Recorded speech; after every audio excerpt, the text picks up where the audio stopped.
name is Chris Garcia. Hi, I'm Rhonda Solis, and we're Latino Northern Colorado. Colorado.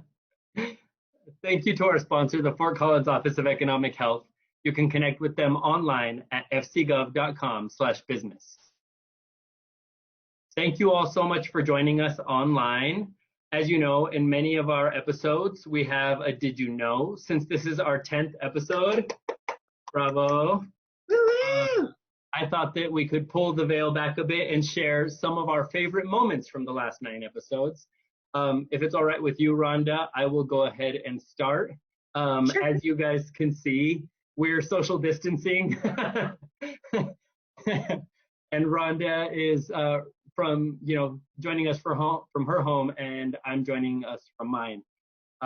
So we'll just go ahead and get started, and we'll go back and forth on some of our favorite Latino Northern Colorado memories over the last 10 episodes. My first one is definitely hearing Dr. Katrina Rodriguez help us and our listeners define the different diversity and inclusion terms like bias and diversity, inclusion, privilege, all of these different things, because I thought it was just really powerful how she was able to connect with us and help us navigate some of these words that can be really difficult for almost anyone. Well, and she was really insightful. I mean, just the conversation, it just kept going and going. I feel like we could have hung out for hours. Definitely.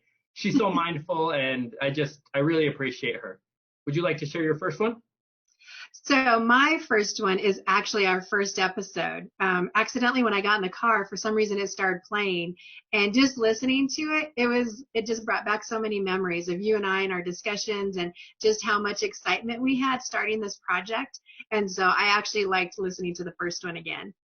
Well, it's our most listened to episode also, because I think people just keep going back to it. Maybe they just like us. Right? Yes, yes. Well, that'll be good for this episode then. Yes. My second one is definitely seeing the firsthand effort the District 6 puts into educating our students. Hanging out with our friend Brian Lemos and hearing him share the equity is the plate on which all of District 6 education starts was really powerful for me, because being a District 6 graduate and being someone that's kind of followed District 6 and the different schools that I went to, and my nieces and nephews go there now, it was just really powerful for me to see that, there's this continuous effort of making District 6 better, more inclusive, and better for all students that are going there, no matter what language, no matter what language their parents speak, and just making sure that every student has access to a quality education in Northern Colorado. Well, what I loved about Brian is that he was so vulnerable and just so authentic in his storytelling about his experience. And so just to know that he's out there with our kids and that they know that they have someone else that they can talk to, that he doesn't put his life in a box. He's had lots of ups, lots of downs, and he's very open and honest about that. And I think that really comes across when he's talking to our kiddos and putting them at ease, and then they see someone that looks like them. And I'm just excited that he's in our district. Definitely, I agree. My third one is actually connecting with Shannon Hine and hearing about what Fort Collins is doing to engage Latino-owned businesses. I just remember you and I had created the Latino NoCo email address, and I went in to go look at it, and I was like, oh my God, we have an email from someone from the city of Fort Collins. Oh, and they want to know more about our program. And right. It was really cool to see that even before we were thinking that we were getting out there, far and wide, there were already some folks connecting with us. And I mean, it's just really cool that she was able to get a sponsorship for us, and that we were able to connect with the city of Fort Collins ever since then. Well, and my second one was definitely our interview with Dolores Huerta. I mean, we worked really hard to set up that interview, and I wasn't quite sure if it was going to happen. So that was a whole thing in itself. But then to actually sit down with her, and she's such an icon, and just comparing how things are nowadays versus when she first started her activism work, and the fact that she's still doing it. I mean, she's just a walking miracle. I just love her. And just the inspiration that she brings to us to remind us we need to get up off our butts. We need to go get involved. We need to say something, do something. And if she's doing it and she's 80, then there's no excuse for any of us. So we all need to work a little harder. Yeah, it was really cool to just hear her experience, and then also just hear how far behind we still are. I know. And That how was much growth we can still have in Northern Colorado. So I really enjoyed like that perspective as well. right. And then my third one was actually our interview with Julie Gonzalez, who is now a senator at the Capitol here in Denver, in Colorado, representing us very well, and LAD, Latino Advocacy Day. Those two things are kind of in my little history box of when I first started to become, an activist and doing this work and prepping myself. And so just to go back there for that event and then have that conversation with her at the Capitol, it was just really moving for me and very personal, and just kind of reminded me why we do this work. And then for us to meet up again and know that, she put herself out there and ran for office, I put myself out there and ran for office, and that we're both doing good work is, it just kind of was full circle for me. So I loved that one.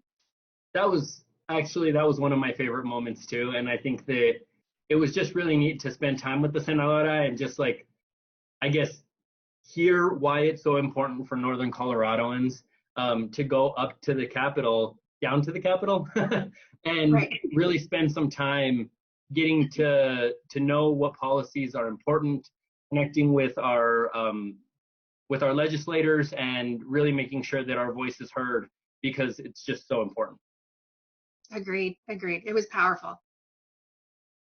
So today our topic is about the current situation that we're facing around COVID-19 and how coronavirus has really impacted and moved our lives around. I mean, just right now, I would love to be in the same room and in the same, space as Rhonda and connecting one-to-one, but obviously we want to make sure that we are being responsible and being responsible to all of you, our listeners as well. But, we've each been working through this slightly differently. And through our topic today, we'll be sharing insight on how we've been working from home, how we've been connecting socially, staying sane through this time, really growing personally and professionally if we've had the opportunity to, and supporting local business through the last few weeks. So Rhonda, would you like to start discussing how this situation has impacted your work, and what are some of the best techniques that you've seen for working remotely during this time? So when we first started getting the word that this was going on, and I work in a dental office, there was information coming out from different sectors, and obviously we listened to the ADA, which is the Academy of Dentistry, and so that's kind of the go-to place for us for dentistry. And they had already started putting some stuff out there, so there were things that we started to change within the office, making sure that people weren't, hanging out in the waiting room. We took them back right away to their room. We made them wash their hands and rinse with a special mouthwash before we actually took them back. There was a lot less exchange of stuff, and we, kept social distancing. The practices in the back were pretty much the same because, we kind of act like everyone's coming in infected with something. And so anytime you bring a patient back, you prepare for that. And so it didn't change too much back there. But then as things started moving more and more, and the numbers started to rise and things were starting to shut down, we actually had to close. So we're not allowed to see patients unless it's an emergency. And I mean an emergency like you're in excruciating pain. Those are the only types of visits that get seen. And it's usually just the dentist and maybe one of the assistants that lives really close by. So for our assistants, they're actually not working. And for me, it's kind of been different because I still have stuff that I have to go and do, like go through the mail, post checks, and just make sure everything is all up to date as far as billing insurance, bill any emergencies that he's seen. So I go in like maybe once a week, and there's not really much that I can do from home, but we have limited the amount of time that I actually go into the office. And usually when I go in, it's either just me by myself, or it's just the dentist and myself. And he's usually in his office, which is way down the hall from me, which is way and above, 6 feet from where I'm at. So I'm just usually up front. I bring my music, I hang out and just kind of jam and go through my work and get it all done. It's usually like maybe 6 hours a week that I'm in there. Are you jamming when you send me songs every once in a while? Yes, I'll listen to the song. It reminds me of you, so I send it to you. Awesome. Well, I hear it here, and then I jam to it here at my desk. Yeah, it's been hard, though. We've had some patients who have already canceled appointments and don't want to come in till like July or August. We have others that are wanting to come in because they have free time, and some people are losing their jobs and they're losing their benefits, so they'd kind of like to get in. So that's kind of been heart-wrenching. Oh my Um, gosh. yeah, and so we've had to tell them no. And I was bringing up this story right when we got word about this happening. We had a little girl come in. She was probably like maybe 4 years old, and it was her first visit to our office. So, we always try to be real bubbly and excited. And so she came in, and she was just the sweetest little girl. But we had already talked about social distancing, and before she left, she asked if she could give me a hug. And I had to tell her no, and her poor little broken face, and then my face, and I wanted to cry because I didn't want to hurt her feelings, but I didn't want to hug her either. And so it was just the toughest thing. So this is really, this has been hard to kind of be the new norm for a while Yeah. and kind of change how we do things. Definitely. I think that, you're so used to, at least also in my work, you're so used to just interacting with people and being face to face with people and asking about ideas and really kind of going back and forth and all of that kind of different stuff. And it's been really difficult for that piece because, I'm in an office with 3 people. And so I'll just turn around and I'll be like, hey, Norma, or hey, Christina, or, and really be able to talk to them and ask them questions and say, we're planning this event or this program. What do you think about these things? Or, what, let's jump on a phone call together with this person because this person is going to impact the way that we do our job in this way. And now, most of my interaction is done like this. I actually feel I feel very blessed and very privileged in the fact that I think it was like March 17th or 18th was my last day in the office. And we were able to come home and I actually was able to bring my laptop and a screen so that I have 2 screens that I can work from. And then I was also able to, we have Teams, which is one of those like Teams chatting kind of softwares. And so we're able to jump on calls with colleagues, but it's just been very different. And I can honestly say that I have a really great relationship with my plants at this point. Your buddies, special buddies. Sometimes they have like their own things that I just like, I'm done.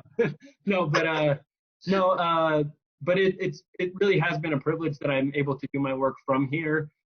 So much of alumni engagement is now turning online. So we're going to be hosting events online and connecting with alumni virtually, which is really great in some ways because a lot of our events in the past were in person. So if you didn't live in Northern Colorado, if you didn't live in Denver, you weren't able to connect with our office as easily.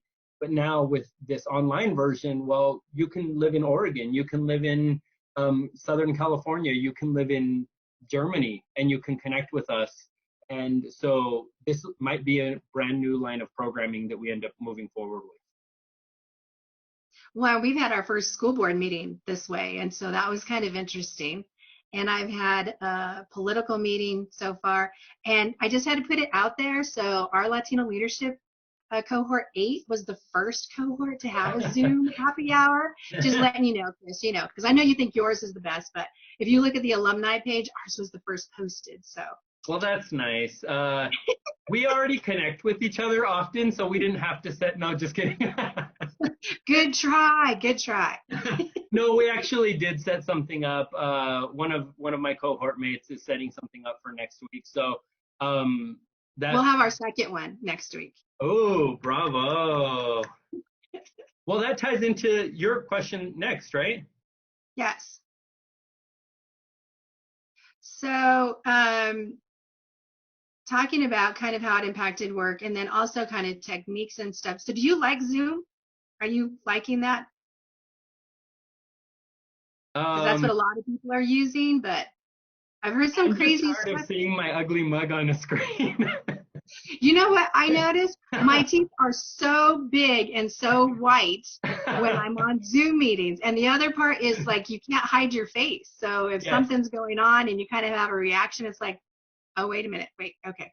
Yeah, no, I think that it's been really interesting because sometimes I find myself, instead of like focusing on the person, like focusing on myself and saying, oh my God, you look like trash today.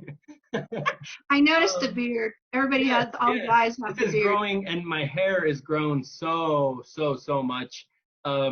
by our next episode, I may have like a man bun or something. Um, No, no. I just have I don't feel confident enough to cut my own hair, and at the same time, I don't know. I just, uh, we don't know how long this is gonna last, and potentially end of April, but we just really don't know. So, I mean, the way that you're staying, sane and connecting socially, I think is really powerful because you did make some really great connections with your contacts there at the LLI, and it was just great to hear from some folks. I think that that's one of the things that I've noticed the most is that. I have friends in Denver. I have friends in California. I have friends in the DC area, in Michigan, who've all reached out, and I've had the opportunity to connect with them. And they're just folks that you always know you have that relationship there, but I guess you don't spend the effort to, I guess, reach out as often. And so it's been really nice for me, and the fact that people, want to stay connected and want to connect socially via this, like platform. I think the difficult thing for me is that I'm such an in-person people person. One of my things is like quality time, and so I like spending time in the presence of others. That I think that that's what's been difficult for me.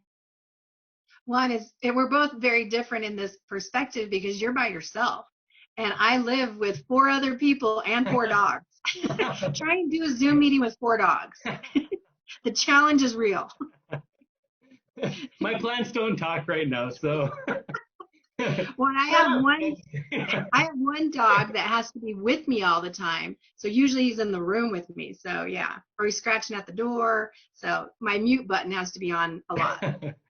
I think that that's something that I've noticed also is that people are practicing more gratitude, and like grace, using your word, is that people are giving each other a little bit more grace in the fact that, if you have kiddos at home and they're being homeschooled, like they're going to ask you questions in the middle of a work meeting. They're going to, because mom or dad is home, and or grandma or grandpa or whoever it is.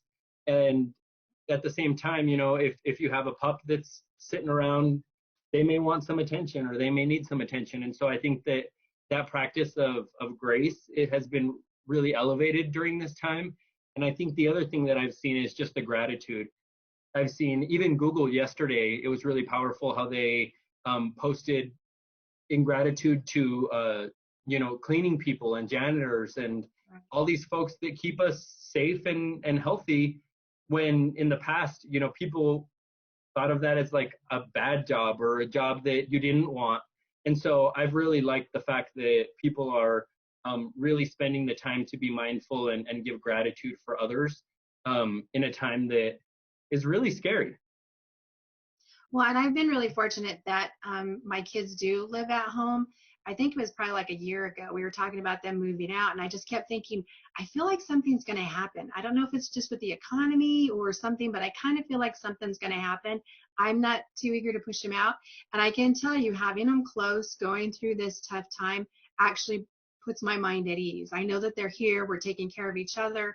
We're getting through this as a family. And I think it's been very helpful for all of us to have each other to lean on. Sometimes we have to go to our own corners, but for the most part, it's been nice having everyone around. And I've spent some time. My mom lives right down the street, so it's been nice to, if she or my dad need groceries, I go out to the store for them. If they need support with something else, like the other day, she had a teledoc appointment. I was able to go over there and help her set that up. And I don't know if you've noticed, but I've gotten a little bit of color. I've been spending time outside running. I run every single day, and that really helps me, I guess, recenter myself because I was so used to going to the gym every day, and I can't do that anymore. And so I've really spent a lot of time, like going out and getting that workout in, and then also doing free workouts on YouTube because that's been really easy for me. Well, I don't know if you've noticed or not, but even like, so I'll go in my backyard and it's really quiet in our cul-de-sac, but just being outside in the sun and feeling the sun and just the quietness and sometimes hearing a bird is just, I just kind of makes things better, kind of makes you feel a little bit better. And I think just feeling the warmth of the sun on your face, it just kind of puts me at peace. Definitely. So what have you been doing, Rhonda, or have you had the opportunity to do this? Have you had time to do this to grow personally or professionally? You know, this process has been difficult because there's moments where I feel like it's like the weekend and everything's kind of normal because I'm kind of a homebody on the weekends.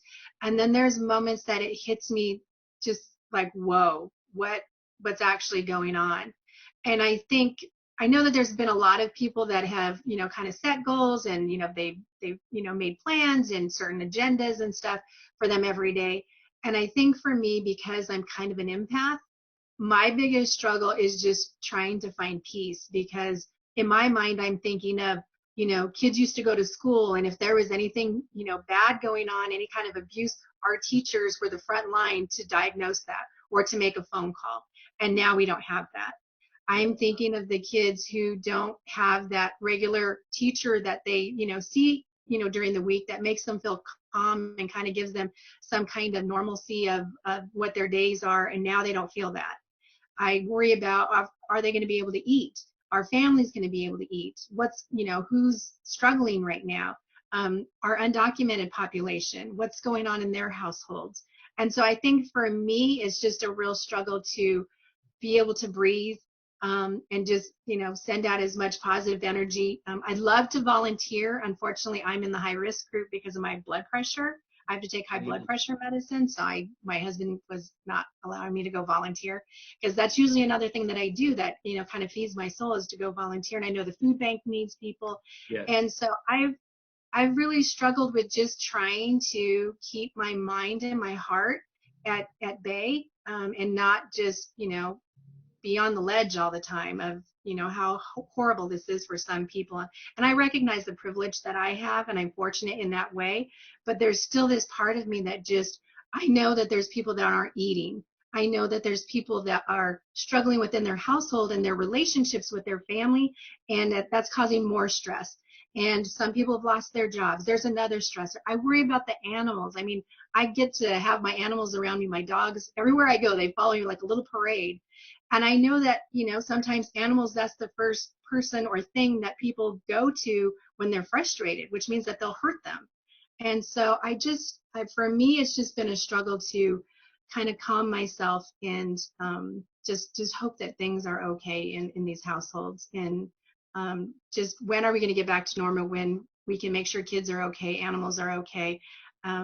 But the weird thing is that this has kind of turned our world upside down, kind of what you were talking about with janitors.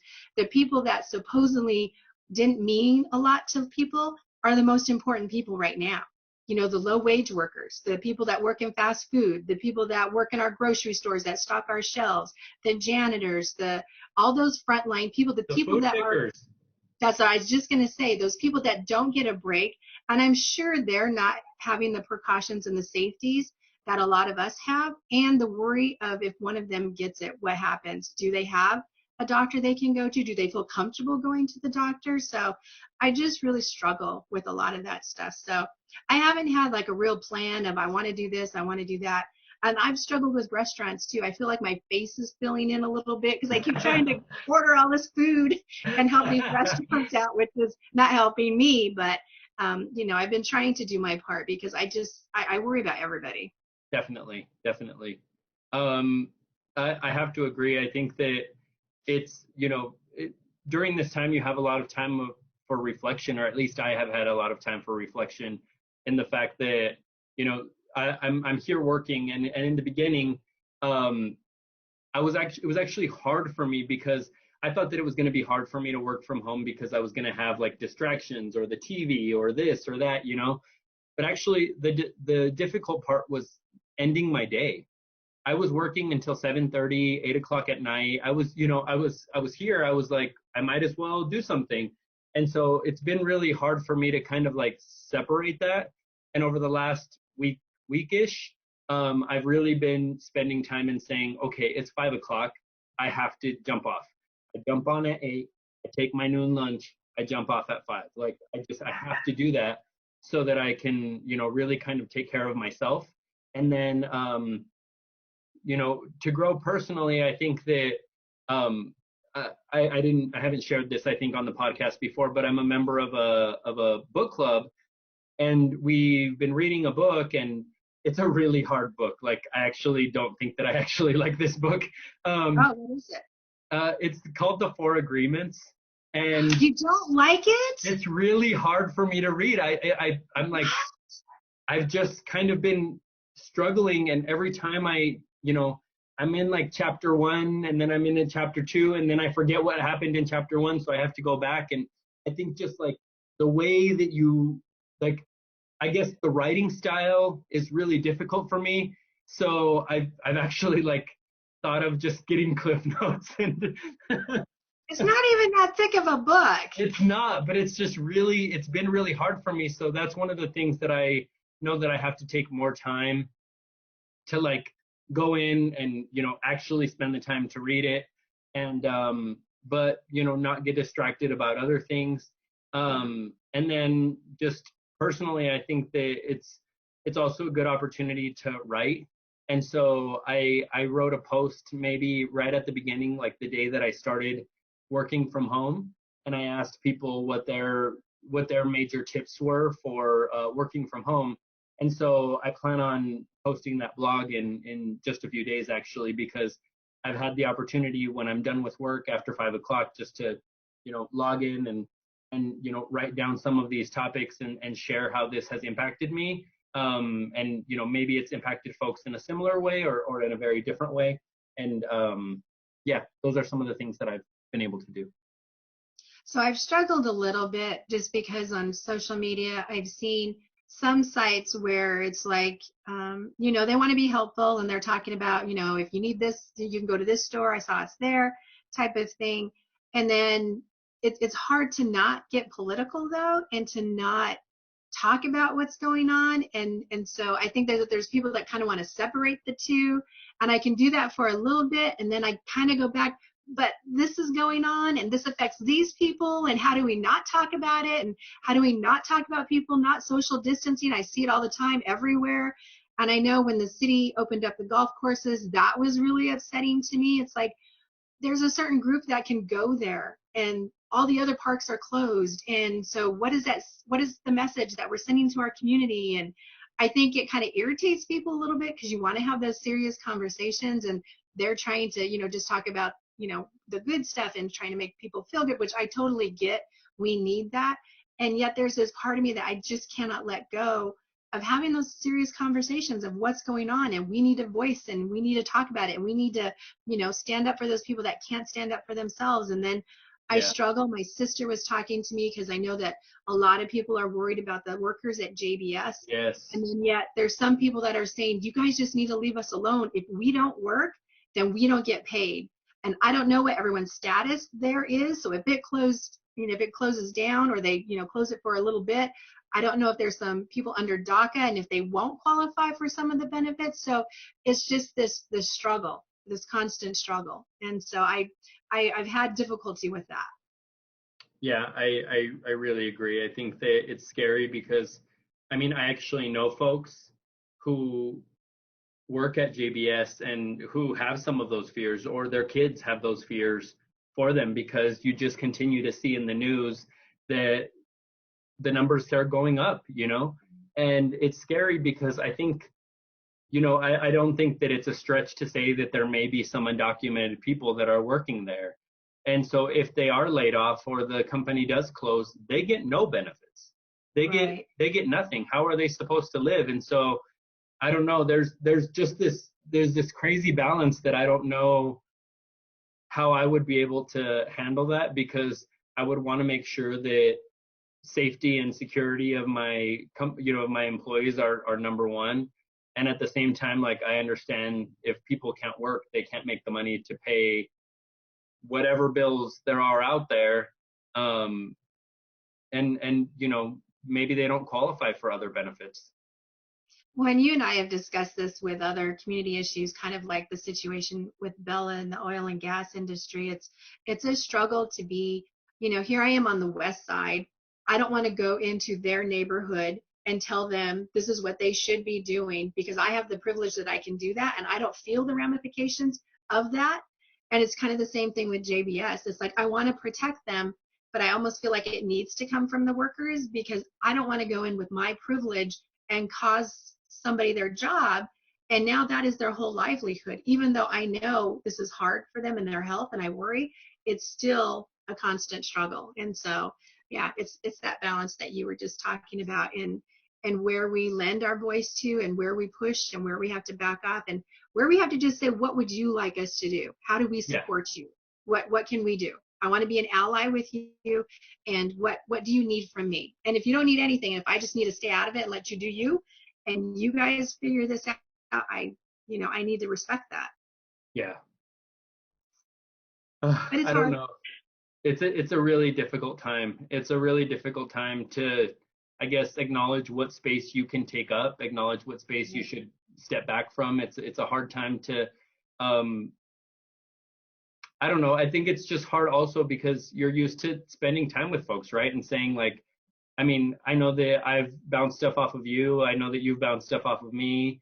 And when you don't have that constant opportunity to communicate or see each other, I think that makes it more difficult. And so you have to really do some of that self-reflection that says, like, is this my role? Is this my space? Or is this something that I really need to step back from? Yeah, looking at this, right, I got into an argument with one person because his whole view was that he thought that we needed to do that herding kind of theory where everybody gets it and that's really what's going to help. And it was like, I was talking to him, but how is that going to work when our hospitals are like full and we're trying to distance and not have everybody get it, but yet they're over, capacitated. So how does that work? And he got into this heated argument with me about it. And he was like, okay, dude, I don't know. I don't know what to tell you. I'm asking you because I don't understand what you're thinking or what you're saying. And I want people to self-distance. I want people to, take precaution. I want to make sure we're doing what we can to protect people who are at a higher risk. And if me wearing a mask, walking my dog is going to help, then I'm going to do it. And that's so scary for someone. I mean, I'm not trying to judge this person, but it's scary to have that type of mentality because if everybody gets it, there are a lot of people that just cannot survive with it. And so are we saying that their lives are expendable for the immunity of the rest of us? And I don't agree with that at all. Which goes back to what parts of our community would that include? And that's those same people, the elderly, the people that are poor, people of color, and it's those same categories. And so I'm sure that is okay for some people. Well, let's go on to something positive. Okay. Because that's like really sad and heavy. It's heavy. It's a heavy topic, but I think it needs to be discussed, and I think that we should continue discussing it. Whether we have to social distance or we can come together over the next few months. But on a light note, and on something that you shared a little bit earlier, you said that your face was getting a little rounder from supporting these. My face and my butt. Beyonce, J-Lo. But how have you been supporting local business? How have you been supporting Latino-owned businesses? What ideas do you have to share? What can we do? So the biggest thing that I kind of noticed was trying to support some of the local restaurants, the Latino restaurants, and then also like Los Camales, the store. When I went there, I noticed some of the workers were wearing masks, but a lot of the people that went into the store were not wearing masks. And I don't know if they just don't know. And so we were actually talking to the owner to see if maybe we could put something together in Spanish that they could post that would, kind of talk a little bit about needing to wear a mask and self-distancing in Spanish, just so I don't know if they're getting all the information. And then I know that we talked about maybe going on the radio station and talking to folks about it, because there's so much information. It's so confusing and it changes day to day. I'm sure it is really hard to keep up, especially if you're still working. Yeah. And so we just thought maybe that could be a place that we could kind of help in that. And then along with ordering the food, obviously with the big household, we could order lots of food and we have been. And I think, donations, that's another thing. And just kind of keeping up on the social media and sharing as many resources that I come across as I can, and hoping that others will share it too. And there's been some great conversations on Facebook, I know, around this, and resources as far as masks and how to make them and that type of thing. So just sharing resources. And one of the things that I noticed when we were kind of initially talking to Shannon about Fort Collins and stuff, and we went to the City of Fort Collins website, they had a video of people who had restaurants or businesses in Fort Collins. And one of the ladies that had a restaurant, I actually knew her husband. He's an amazing trumpet player, and he used to play in a band, and the head of the band lived in Erie, and I was best friends with his daughter. So we used to go listen to him. They were called the Vibratones. So we used to go listen to him all the time. And when I found out it was her, she actually has, it's called Nanita's Finest, and it's green chili in a jar that they sell at King Soopers. So I've been purchasing that to kind of help Fort Collins too. And because I kind of knew the people and thought that was kind of a neat connection. So that's in my fridge. Although we did have to get the hot, and that was a little too hot for me. I'm kind of a whip. Do you have the good toilet paper, or did you? We do have the good toilet paper. I have not been hoarding it, but it was kind of funny. I have to tell you a story. When I went to Target, we went there, and we've been trying to go just once a week, and on the shelf there was just this small little 4-pack, and it was kind of the cheaper kind of toilet paper, but we're like, yeah, let's just get it. So we're in line, and the checker, she's like, do you guys want a bigger thing of toilet paper? I have some behind here. I can switch it out for you. And it was like so funny because it was like this weird deal kind of thing. But yeah, I'm sure they kept them just to kind of keep people from hoarding it, but she would give you the bigger one when you checked out and stuff. So yeah, that's it was nice. Really nice. How about you? Do you have the good toilet paper? Actually, I don't think I have the good toilet paper. I usually get Palm from Sam's Club, and I had to buy like the other Sam's Club brand, and I just don't like it as much. So, I don't know if that's TMI, but. Well, I do have a hookup at Target if you need my source. So. Okay. But I think some of the things that I've been doing is there's actually a website on the downtown Greeley, and the Greeley Chamber have put together that's called Greeley to Go. And it shares a lot of the different restaurants and bars and things like that have to-go items that folks can definitely pull from, and folks can definitely, go on there and see what menus there are so that they could order and then really support local business. And then the other thing that I wanted to share is that yesterday I went to Tower 56 and I bought a bottle of gin. And so I wanted to share a little recipe with y'all if y'all are interested, because I wanted to share how to make a gin paloma. So I have a question. Are Yes. you making this and dropping it off at my doorstep? Should I be looking for this thing, or? I'm making it for myself right now, but if you want one. So what I do, and this is my cool little cup, but you get the juice from half of a grapefruit, and then maybe just like a squeeze from a lemon, and you pour that into your cup. And then you take a second and you pour about an ounce, maybe 2 ounces if you want, from the gin bottle. It's Friday. It's Friday, right? Yeah. I think that was maybe a little bit more.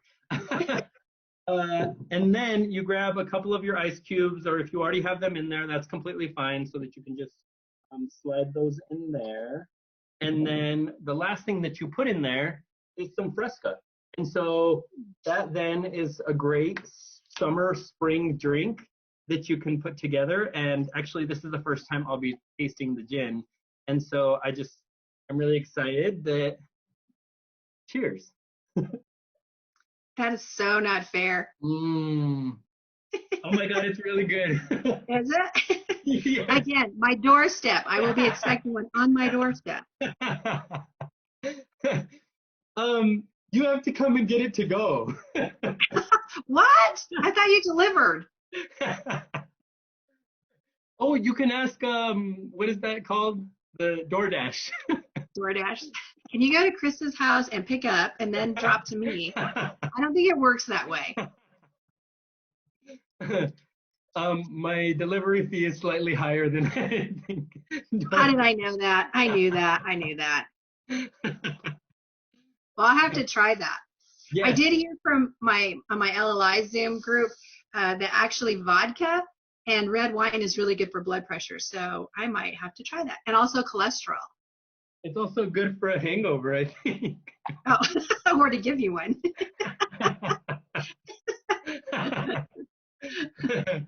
um, yeah, so definitely make sure that you are supporting local small businesses. I wanted to make sure that we were shouting out some of the small businesses that we've gone to. I definitely went to JB's recently. I went today because I love JB's and I just was like, oh my God, like I haven't gone to JB's in a long time. What are some of the restaurants that you've gone to? Cazadores, El Cielo, those are both real close to us. We're big fans of noodles. They have some cauliflower noodles that are actually low calorie and is really good. So I'll get that every now and then to kind of help offset the other stuff that I've been ordering. And I've actually been cooking more. I know, me too. I have beans and fideo in my fridge right now, and so yeah, every now and then I get the urge to cook. And we've been going old school, like fried potatoes and tortillas, and so yeah, it's Ooh. been kind of nice. I've been making like salmon and steamed vegetables and Oh yeah, you're um much healthier than me. it's just because I don't know how to make the unhealthy stuff. Oh, you're lucky. Really You're lucky. simple cooking. Well, I definitely think that, if you're a Latino small business, definitely post your name in the comments, post your, any Your websites, anything specials. like that. Yeah, your specials, any small business in Northern Colorado. But definitely let us know, and then we can go and support you as well. Yes, definitely.